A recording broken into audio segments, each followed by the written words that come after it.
Muito boa noite, meus irmãos.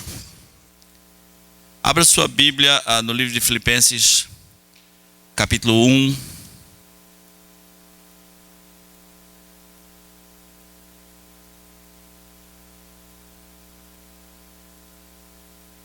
Filipenses, capítulo 1, a partir do versículo 12. Quero ainda, irmãos, cientificar-vos de que as coisas que me aconteceram têm antes contribuído para o progresso do Evangelho, de maneira que as minhas cadeias em Cristo se tornaram conhecidas de toda a guarda pretoriana e de todos os demais. E a maioria dos irmãos, estimulados no Senhor por minhas algemas, ousam falar com mais desassombro a palavra de Deus. Alguns efetivamente proclamam a Cristo por inveja e porfia, outros, porém, o fazem de boa vontade. Estes por amor, sabendo que estou incumbido da defesa do Evangelho. Aqueles, contudo, pregam a Cristo por discórdia, insinceramente, julgando suscitar tribulação às minhas cadeias. Todavia, que importa? Uma vez que Cristo, de qualquer modo, está sendo pregado, quer por pretexto, quer por verdade, também com isso me regozijo, sim, sempre me regozijarei. Porque estou certo de que isto mesmo, pela vossa súplica e pela provisão do Espírito de Jesus Cristo, me redundará em libertação, segundo a minha ardente expectativa e esperança de que em nada serei envergonhado, antes com toda a ousadia, como sempre, também agora será Cristo engrandecido no meu corpo, quer pela vida, quer pela morte. Porquanto para mim o viver é Cristo e o morrer é lucro. Entretanto, se o viver na carne traz fruto para o meu trabalho, já não sei o que hei de escolher. Ora, de um e outro lado estou constrangido, tendo o desejo de partir e estar com Cristo, o que é incomparavelmente melhor. Mas por vossa causa é mais necessário permanecer na carne. E convencido disto, estou certo de que ficarei e permanecerei com todos vós para o vosso progresso e gozo da fé, a fim de que aumente quanto a mim o motivo de vos gloriardes em Cristo Jesus, pela minha presença de novo convosco. Amém? Vamos orar. Nosso Deus, nós te agradecemos por essa noite e te pedimos que faça a tua palavra aqui diante de nós viva. Faça ter sentido para nós, Senhor.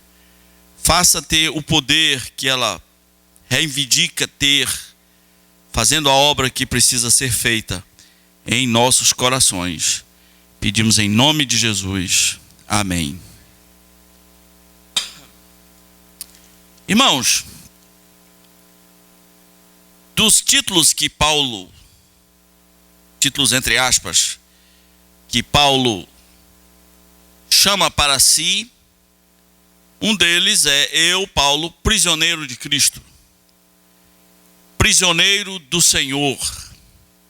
Não sei se você entende tudo que está envolvido em alguém dizer: eu sou um prisioneiro do Senhor. Um prisioneiro não tem muitas vontades. Um prisioneiro está sobre situação que colocaram sobre ele. Só que aqui, nessa carta de Filipos, Paulo também está prisioneiro dos homens. Está preso. E da sua prisão ele escreve para as igrejas, ele prega para pessoas. É bom que você entenda que prisão, nos tempos do Novo Testamento, as prisões do Império Romano, não eram muito parecidas com as prisões que nós conhecemos hoje, né? Hoje o cara vai preso e já tem um grupo de direitos humanos para conversar com ele, para saber se ele está sendo bem tratado, né? Se ele não foi constrangido, né? Se ele não apanhou. Tem umas refeições aí no mínimo 3 vezes por dia, não é? Tem, me parece, uma pensão, né, via Previdência Social. Tem visita íntima, gente. Já imaginou isso? O cara está lá na prisão, aí tem uma visita íntima, né? Porque ele precisa satisfazer suas necessidades sexuais. A prisão do primeiro século tem nada a ver com isso. Eram lugares úmidos, escuros, mal cheirosos. Na minha cidade a gente chamava a cadeia de cheirosa, né? Cadê fulano? Porque fedia tanto. Cadê o fulano? Ah, foi para cheirosa. Pegaram ele. Tá na cheirosa, né? Pegaram ele. As prisões eram horríveis.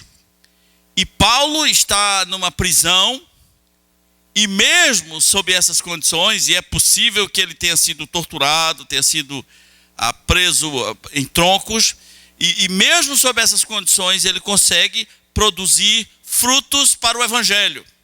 Por quê? Porque ele é um prisioneiro de Cristo.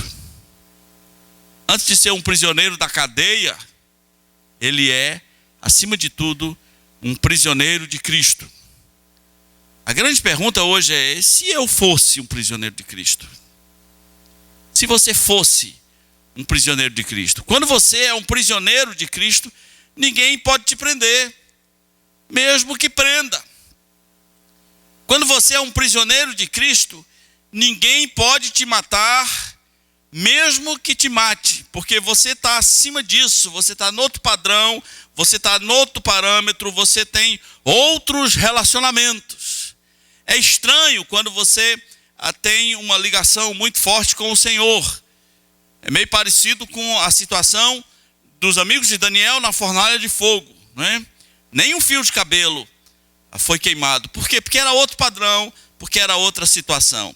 Se prenderam Paulo para pararem ele de ser produtivo, de pregar o Evangelho, isso não funciona muito, porque ele vai continuar sendo. Por quê?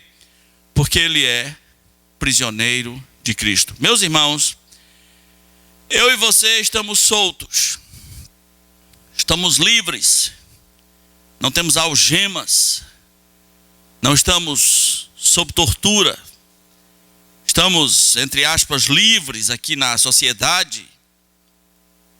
Será que nós somos prisioneiros de Cristo? Eu quero trazer aqui à sua mente 5 situações que nos desafiam a pensar como um prisioneiro de Cristo. Porque é exatamente isso que vai sair do coração do apóstolo Paulo, que está preso, mas não está. Porque ele produz, porque ele é eficiente. A primeira coisa que ele nos diz é que ele tem uma profunda convicção de que a vida dele está dentro de um plano. Ele diz: meus irmãos, eu quero que vocês fiquem cientes de que tudo que acontece comigo contribui para o Evangelho. Tudo que tem acontecido comigo contribui para o Evangelho. Ele encara a vida como sendo um não acaso, mas uma preparação de Deus para que ele chegasse nesse ponto. Quando a gente tem essa consciência, nada está errado. Não existe dias ruins, não existe o azar. Quando a gente tem essa consciência, nós ficamos sabendo de que Deus está nos preparando para fins maiores. De maneira que a família que eu fui criado, as necessidades que passei, os traumas todos, os bullying todos, as escolas que eu estudei, a rua que eu morei, os professores ruins e péssimos que tive, tudo contribuiu para um plano maior que Deus tinha na minha vida. Paulo diz: olha, o que acontece comigo é para o progresso do Evangelho. Em geral, os crentes não pensam assim. E porque eles não pensam assim, então eles não entendem o que acontece. Uma situação muito deprimente para mim foi tentar confortar alguém que foi assaltado. Alguém que estava bem na vida e de repente o ladrão leva umas coisas bem preciosas, umas câmeras preciosas, um dinheiro, carteira. E a pessoa diz, mas eu não entendo por que tem que ser assim. Por que é que tem que ser assim? E como botar naquela cabeça vazia de que tudo estava debaixo da vontade de Deus? E eu comecei com coisas bem gerais do tipo, irmão, você já parou para pensar que o ladrão só leva de quem tem? Não é interessante isso? Né? Você já viu o ladrão chegar para o mendigo e perdeu? Perdeu o quê? Não tem o que perder. A pessoa não entendia nesse nível, foi levando para outros níveis, mas para todos os níveis que eu levei, não fazia sentido. E a conclusão para mim era muito simples. A vida daquela pessoa não estava debaixo dos planos de Deus, segundo a concepção dela. Porque a Bíblia diz que todas as coisas cooperam para que nós, para um plano maior, para que nós sejamos conformes à imagem de Jesus Cristo. Essa é uma equação meio esquisita, mas se eu tenho que ser perdoador como Jesus, eu tenho que ser machucado, sim ou não? Como é que eu vou saber se eu aprendi a perdoar, se eu não for machucado? Não é duro ouvir isso? Não é? Como é que eu sei que eu resisto à fome se eu como todo dia?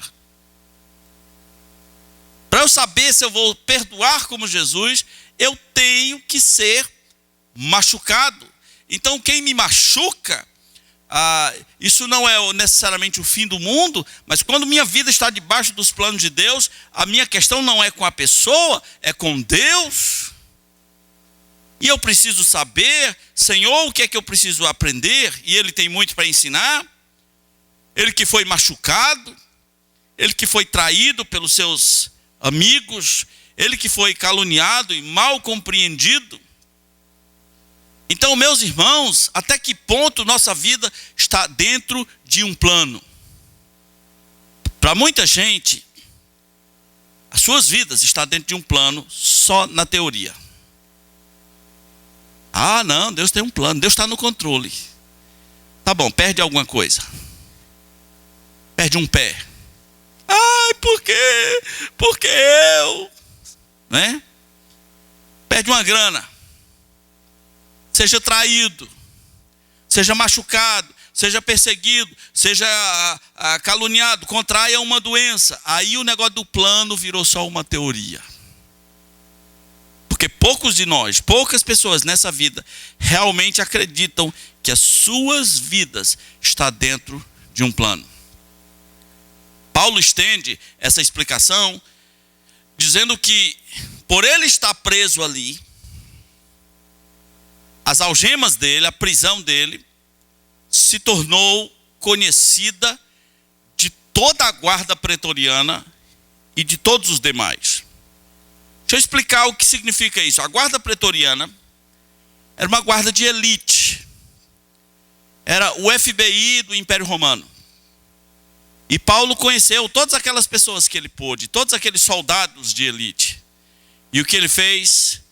Ele evangelizou cada um deles. Isso não teria sido possível, matematicamente falando, se ele não tivesse preso. O contato próximo com essas pessoas, que certamente tiveram curiosidade de conhecer o Evangelho. Então, que parte da guarda pretoriana foi evangelizada? Toda. Todo mundo que estava naquela região, que teve acesso ao apóstolo Paulo, ele diz, minhas algemas se tornaram conhecidas, minhas algemas em Cristo se tornaram conhecidas de toda a guarda pretoriana. Eu imagino que houve reunião de pretorianos. Eu acho que um pretoriano falou para o outro pretoriano, que falou para o outro pretoriano, rapaz, vamos lá vamos lá na cela, lá, vamos lá na cheirosa, tem um cara lá que fala umas coisas que a gente nunca ouviu. E o evangelho se tornou conhecido de toda a guarda pretoriana. Olha um outro resultado. Pessoas do lado de fora da prisão ouviram isso e pegaram um gás para sair pregando o evangelho. Diz no versículo 14, a maioria dos irmãos, estimulados no Senhor por minhas algemas, ousam falar com mais desassombro a palavra de Deus. E é isso que precisa acontecer na vida de muita gente. Muita gente ainda é assombrado quando o assunto é falar da palavra. Mas essa situação de Paulo despertou uma turma. Não, se Paulo consegue, sob algemas, ainda falar do amor de Cristo, eu quero falar do amor de Cristo. Uma segunda situação que vem nos questionar se somos prisioneiros de Cristo é que, estando naquela prisão, Paulo sentia grandes alegrias quando o evangelho de Jesus era pregado.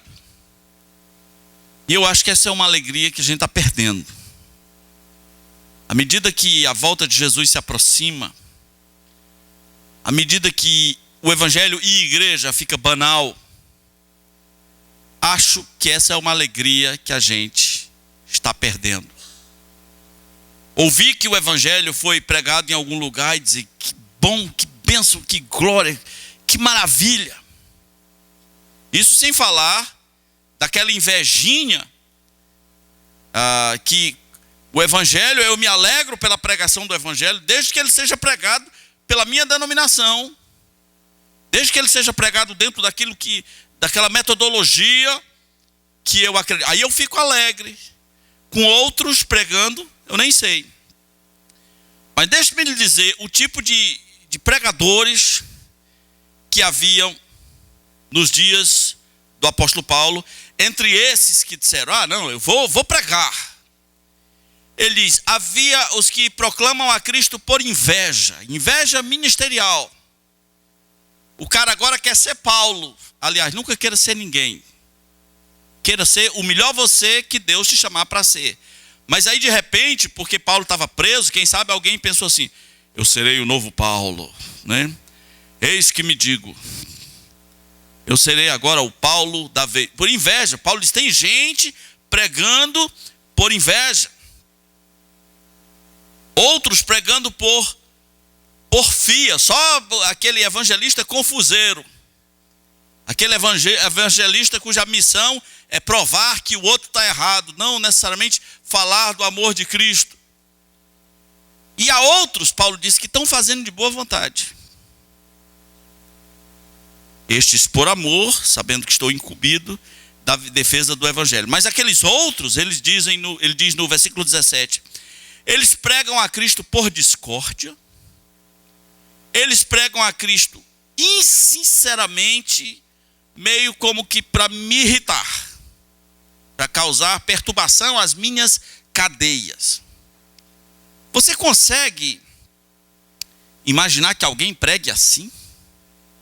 Nos dias de hoje, Paulo acrescentaria, alguns pregam por grana, outros pregam por fama, não é? Outros pregam por desejo de afirmação, para ser alguma coisa na vida. Mas olha o que ele diz no versículo 18. Todavia, que importa? Uma vez que Cristo de qualquer modo está sendo pregado, quer por pretexto, quer por verdade, também com isso me regozijo. Sim, sempre me regozijarei. Como prisioneiro de Cristo, ele toma uma decisão. Ele não quer nem saber quem está pregando. Ele vai se alegrar. É esse o nosso coração? Nós ainda nos alegramos porque o evangelho foi pregado? Ou nós nos perdemos no orgulho denominacional? Olha, eu não quero nem saber, Paulo diz. É por pretexto, é por inveja, é por porfia. Vou me alegrar. Sempre me alegrarei. Eu quero pressupor que essas pessoas, apesar de malucas, estavam pregando o evangelho. E eu ainda quero preservar essa chama. Se um maluco pregar o evangelho, eu ainda quero me alegrar. O problema no Brasil é que a gente não vê mais as pessoas pregarem o evangelho. O evangelho diz que Cristo morreu pelos nossos pecados, que eu preciso me reconhecer como pecador e ver no sangue de Jesus o preço pago pelos meus pecados. Aonde será que estão pregando isso, meus irmãos? O que aconteceu? Aonde eu ouvi alguém pregando essa mensagem? Me alegrarei. Aonde pregarem o evangelho, me alegrarei. E acredite, eu procuro me alegrar. Às vezes eu ouço alguns e eu penso, ele vai pregar o evangelho. Não, sai outra coisa que é tudo menos o evangelho. Eu vi uma apóstola pregando sobre o mês de agosto. Uma mensagem de libertação. Por que o mês de agosto é o mês do desgosto? Ela disse. Ela só faltou dizer assim, tem na Bíblia que o mês de agosto é o mês de desgosto. Mas ela explicou por quê. Ela disse, porque Satanás nasceu em agosto.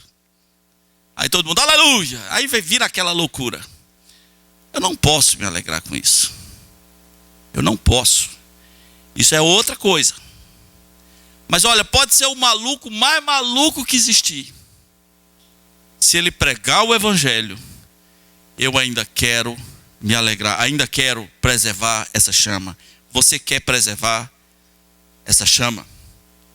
Terceira situação é uma convicção que Paulo tem, versículo 20, que ele diz que Cristo vai ser engrandecido no corpo dele, quer pela vida, quer pela morte. Veja, ele está preso e ele sabe morrer é uma possibilidade. Ele não está dizendo assim, olha, eu declaro que não morrerei. Eu declaro que serei liberto. Não é isso que ele está dizendo. Ele não está dizendo nem eu creio que serei totalmente liberto. Ele está dizendo, mesmo que eu morra, Cristo será engrandecido. Quer pela vida, quer pela morte. Meus irmãos, Deus sempre é engrandecido quando Ele faz a sua vontade. Amém? Ele sempre é. Por que temos que achar que Deus só é engrandecido quando meus pedidos são respondidos? Paulo diz, Ele vai ser engrandecido no meu corpo, da cabeça aos pés, no meu corpo, vai ser engrandecido, quer pela vida, quer pela morte. Quarta situação, é uma declaração assustadora para nós, quando ele diz assim, porquanto para mim o viver é Cristo, e o morrer é lucro. Eu já vi gente falando essa frase, e eu ficava pensando assim, será que ele entende o que ele está dizendo? Para mim, viver é Cristo, quer dizer, eu vou viver para Cristo todos os dias, vou fazer sua obra, e se eu morrer, ainda estou lucrando, é muito melhor. Você só pode dizer isso, meu irmão, minha irmã, se você já venceu o medo da morte. Eita! Eita! Você só pode dizer isso. Morrer é lucro. Se você já venceu o medo da morte. Se você já pode dizer, olha, eu tenho convicção de que partir é incomparavelmente melhor.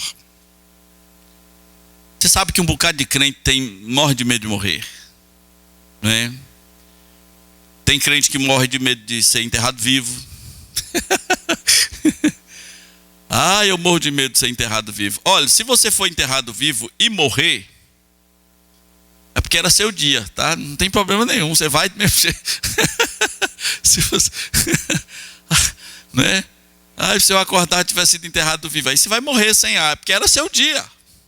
Todos os meus dias foram não só escritos, mas escritos e determinados no teu livro, quando nenhum deles havia ainda. Então, seja com catalepsia, narcolepsia, seja o que for, você só vai morrer no seu dia. Deus tem o controle da sua vida. Algumas pessoas têm medo da morte porque não têm convicção da sua salvação. É claro que a morte faz medo. Se você não é um salvo, meu irmão, quando a bicha se aproximar, quando você entrar mesmo no vale da sombra da dita cuja, né?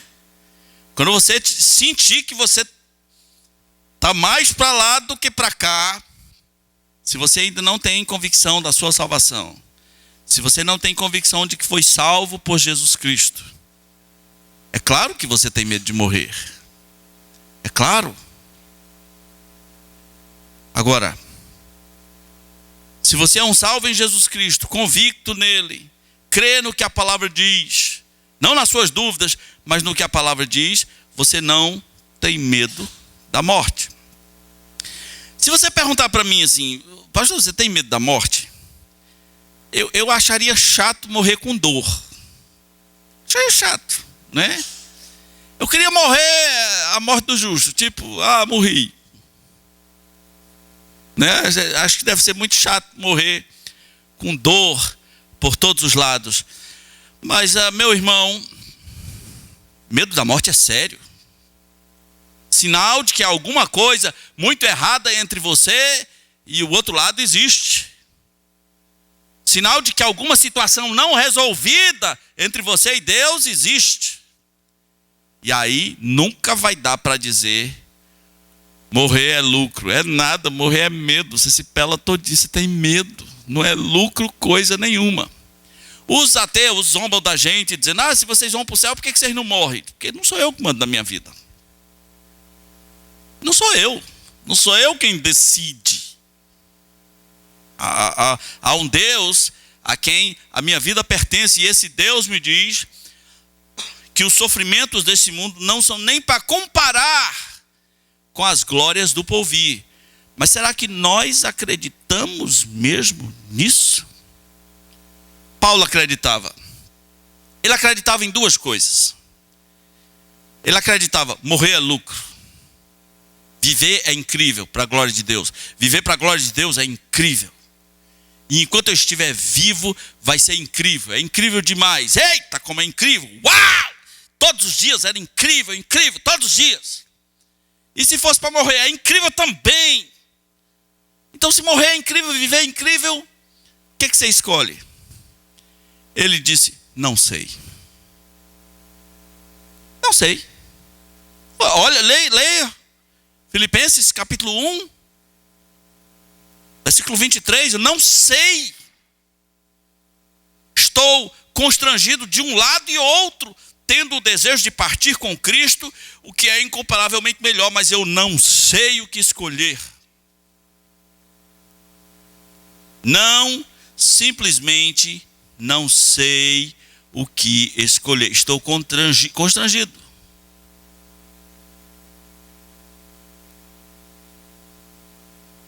Ele já tinha dito no versículo 22, se o viver na carne traz fruto para o meu trabalho, ou seja, se viver aqui vai resultar em almas, em vidas, em edificação do povo de Deus, Filipenses 1, 22, eu não sei o que eu escolho.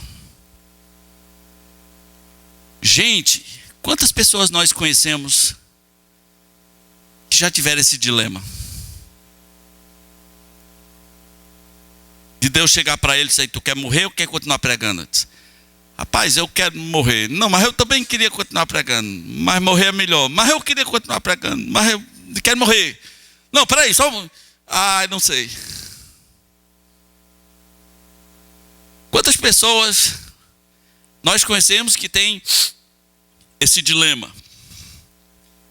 Nós temos esse dilema nem de longe. Nem de longe. Nós podemos até gostar de pregar e podemos gostar de estar com Cristo, mas o dilema de Não sei o que eu escolho. Literalmente é não sei se vou, não sei se fico. Literalmente. Ora, de um lado e outro estou constrangido, tendo o desejo de partir e estar com Cristo, o que é incomparavelmente melhor. Ele sabe que se fosse hoje para estar com Cristo, era melhor. É claro que é melhor.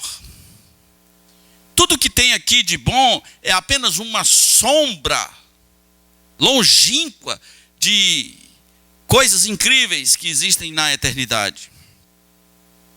Nem olhos viram, nem ouvidos ouviram, nem jamais penetrou no coração humano as coisas que Deus tem revelado para aqueles que o amam. É claro que é melhor. Só que esse homem amava tanta obra que ele falou assim, mas eu queria ficar só mais um pouquinho para produzir, para edificar o povo, para ganhar almas. Mas assim, na verdade mesmo, eu prefiro partir. Essa dúvida foi só por um pouco de tempo. Mas a convicção mesmo é, eu prefiro partir e estar com Cristo, o que é incomparavelmente melhor.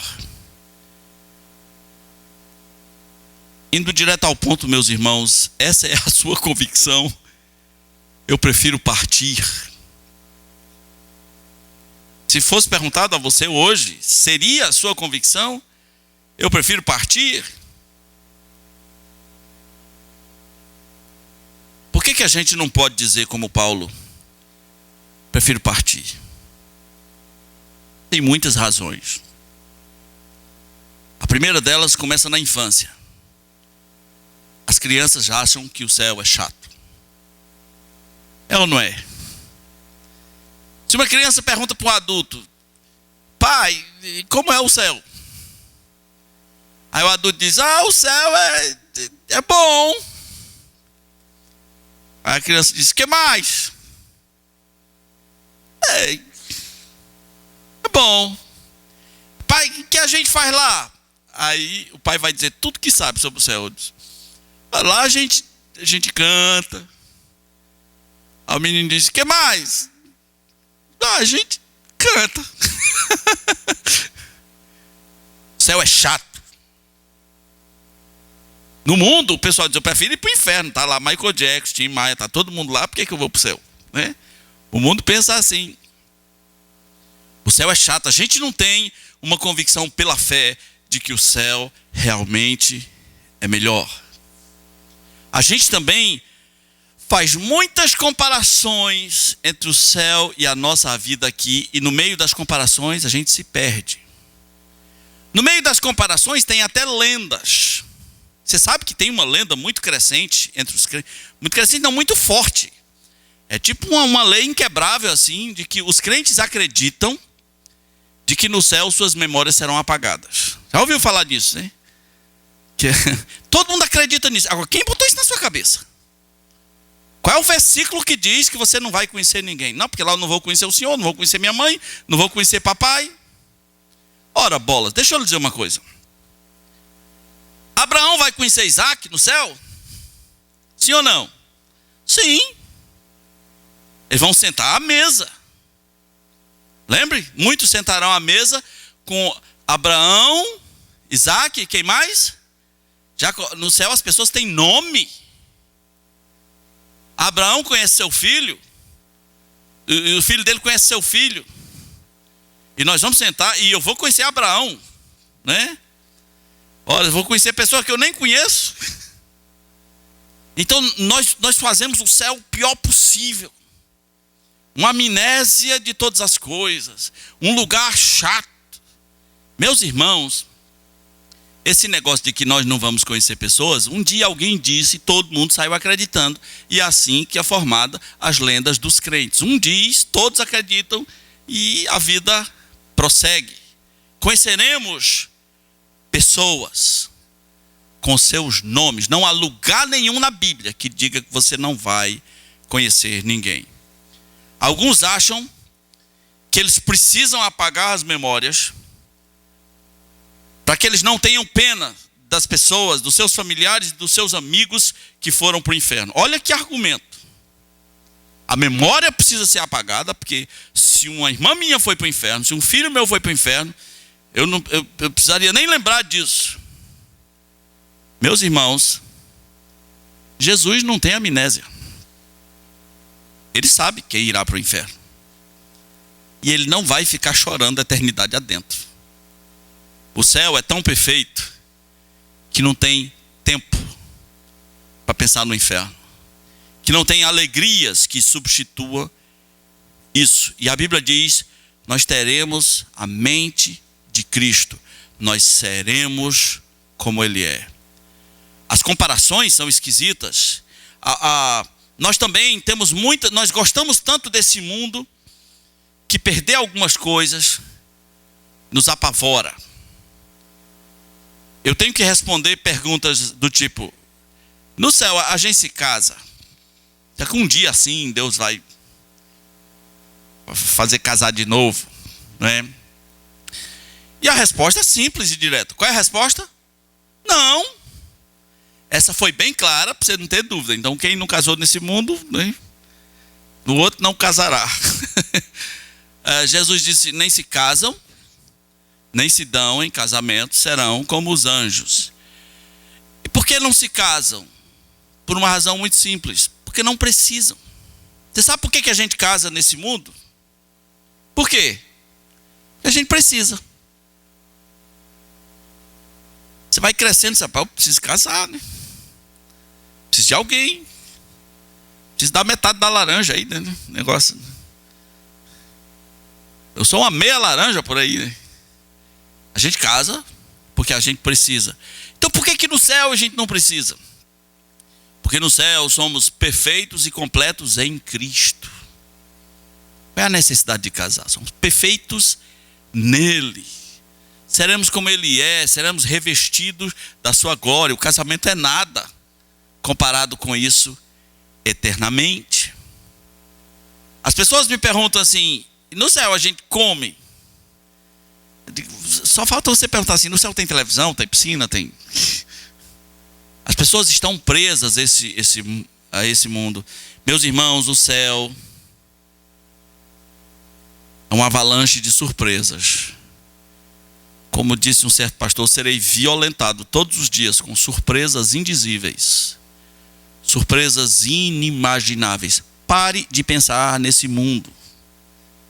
Pare de comparar o céu com o seu almoço, carne, feijão e bife. É isso que você espera do céu? Carne, feijão e bife? Dependendo de onde você vem, acrescenta uma farinhazinha aí, né? Que é, pra... é isso que é o céu para você, né? Como diz aquela história do Renato Aragão, no céu tem pão. No céu tem pão. É incomparavelmente melhor.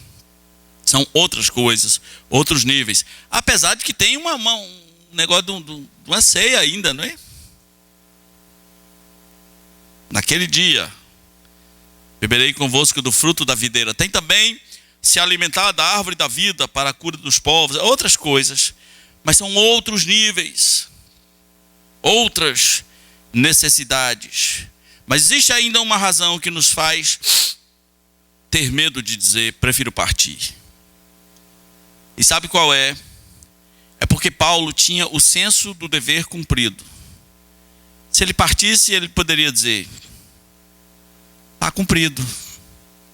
Combati o bom combate, completei a carreira, guardei a fé. Desde agora a coroa da justiça me está reservada, a qual o Senhor vai dar não somente a mim, mas a todos que amam a sua vida. Está cumprido. O não senso do dever cumprido nos faz ter dificuldade de dizer, prefiro partir. Prefiro partir. Meus irmãos, nós somos prisioneiros de Cristo. Vamos pensar nessa situação. Minha vida contribui para o Evangelho. Eu ainda me alegro com a pregação do Evangelho. Eu quero que Jesus Cristo seja engrandecido em mim, ou pela vida, ou pela morte, ou pela doença, ou pela saúde. O viver é Cristo e o morrer realmente é lucro. Eu eu acredito que isso é melhor, que é lucro, eu acredito mesmo, eu tenho essas convicções, eu tenho o desejo de partir. Qual foi a conclusão de Paulo daquela grande dúvida, não sei se vou, não sei se fico? Ele disse, eu vou ficar. Filipenses 1:26, eu vou ficar. Eu vi 1:25, vou ficar. Convencido disso, estou certo de que ficarei e permanecerei com todos vós para o vosso progresso e gozo da fé. Se Deus chegasse hoje e dissesse, vou levar você hoje, mas me dê uma razão para você ficar, não é? Qual seria a sua razão para ficar? Não casei, não conheço a Europa, né? Me dá uma razão para você ficar. Paulo disse, eu vou ficar para que pessoas tenham progresso na fé. Ele só consegue dizer isso porque ele é um prisioneiro de Cristo, coisa que nem todos somos. Vamos orar. Nosso Deus, queremos ser prisioneiros do Senhor. Há muita coisa que nos impede livremente de dizer, eu sou um prisioneiro do Senhor, estou ligado a isso, estou sujeito e submisso às suas vontades. E percebemos que isso afeta toda a nossa vida, todas as áreas, nossas profissões, nossos relacionamentos, nossos negócios, nossos medos, nossos temores. Tem misericórdia de nós, Senhor, para que possamos rever toda a nossa vida a partir de padrões mais elevados. Pedimos em nome de Jesus. Amém.